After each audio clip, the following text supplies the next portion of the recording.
All right, I know it's long overdue, but to catch you up to speed on what we've been doing, my dad bought this 1993 Camaro Z28 that was basically neglected and been sitting for years, and we had the idea to try to put it all back together again and get it going. It's an old LT1 car with an automatic and with T-tops, and it looked like it was almost like started to be put back together but wasn't finished. So we had to use the old winch to just get her back up onto the car trailer and then get her back to my dad's shop and kind of see what we were working with and what the car really needed. Really all that was missing on it, so we thought, was its front drive accessories and the exhaust, and the brakes were shot and the tires were also shot. It's like it's missing a whole piece. Yeah, all the front drive accessories it needs. Oh, yeah. We might eliminate the OptiSpark and go with the LS PCM and coil packs, but everything's there. It really actually cleaned up pretty well. The paint's in pretty decent shape. There's a couple of scratches on the hood, but other than that, it's actually not in bad shape on the exterior, and the interior really just needed a really good detailing, which it really brightened it up after we kind of shampooed everything. It's your typical F-body Camaro interior. It's really not that bad.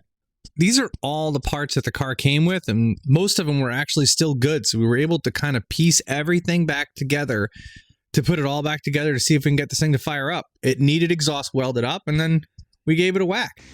All right, rounding out the accessories that we had to put back on, we had to take the balancer off to put the new OptiSpark on.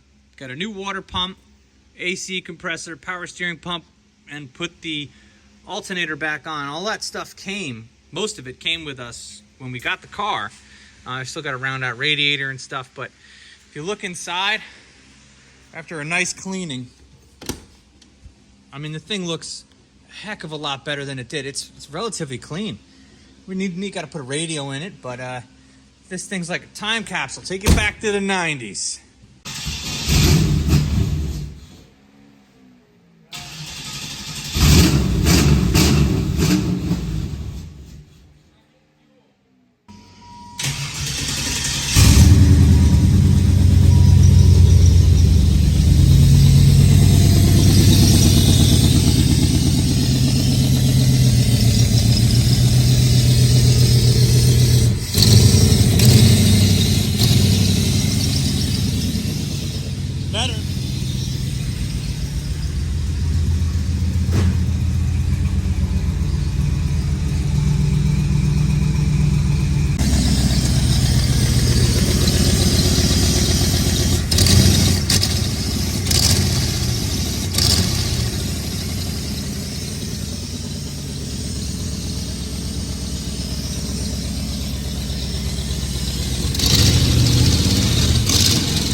We did all new brakes and rotors, got some C5 Corvette wheels for it, which I think look great.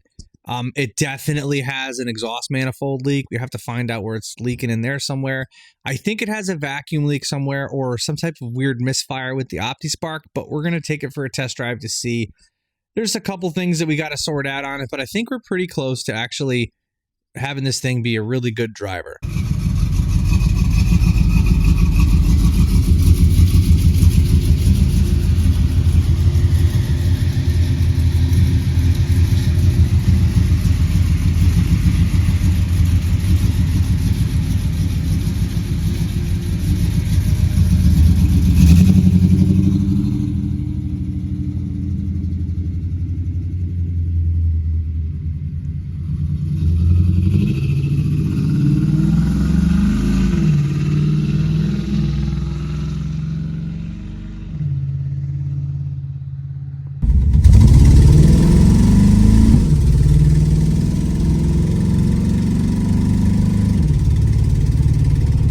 Steering wheel like shakes when it shifts.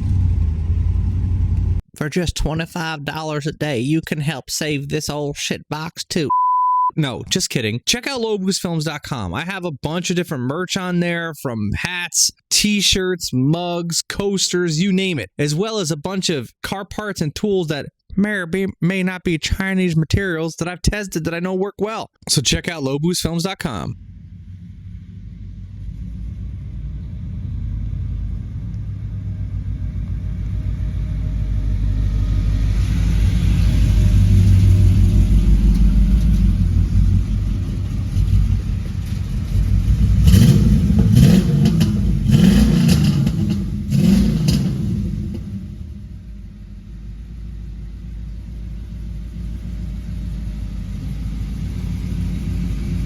Let me know what you guys think, why the steering wheel would shake when it shifts. Maybe we got to tighten down some of the mounts. There's definitely exhaust leak we got to fix. And I think we should just switch out the OptiSpark and go with like an LS coil pack situation. Maybe that'll fix the potential misfire. Still trying to figure out what that is. I think we're so close with this thing. In the meantime, if you guys can't wait until the next video, make sure to check out these videos that I already have ready to go.